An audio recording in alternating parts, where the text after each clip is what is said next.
Governor Gregoire said before the start of the session, or at the start of the session on veterans, that she hoped that each state would come out with some actionable ideas that you can take back to your state and implement to help returning veterans from Iraq and Afghanistan. And I guess I'd like to ask each of you, did you?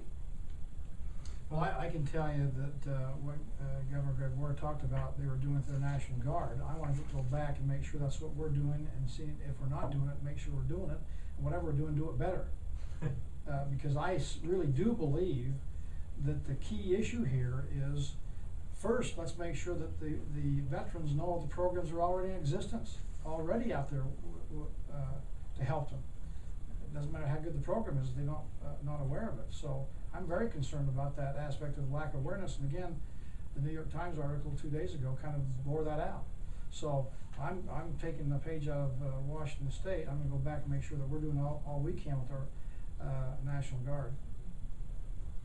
You know, what I took away with it, I think, is something that all of us are confronting, and that was the lesson that the general talked about, which is they're not able to do any transitional training for these individuals to ready them to go out into civilian life, and that there's this pending legislation. So I hope we can all step up and offer some help in that regard. Second one is what our nonprofit guy said, in which he said, you know, you can't track anybody who gets out. I'll tell you, that's the exact opposite of what we do, and our success, it speaks for itself. So I'd like to help again.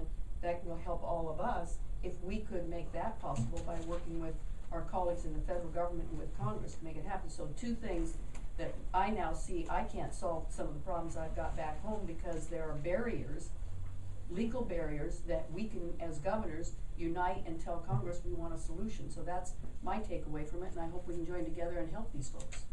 Right.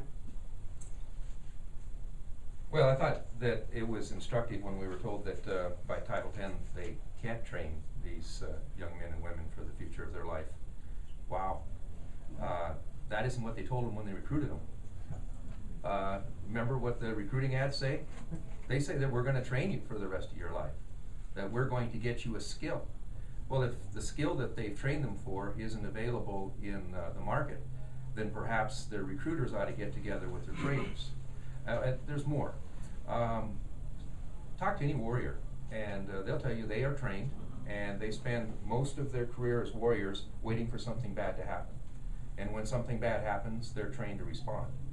Well, during all those times that they're waiting for something bad to happen, there could be a lot of training, and that training could change and it could evolve based on the job skills that are needed for the market that's available when they get home. So you bet, we're going to help, we're going to do our job, but you know, it's not always the Department of Defense says it shall be so, and it is so. As I said before, we have found that they are the best in the history of the world in converting a citizen to a warrior. But they haven't been very good in the past. They're getting better, but they've got a long ways to go to convert that same warrior back to a citizen. Well, I was fortunate, both fortunate and unfortunate, I guess you might say.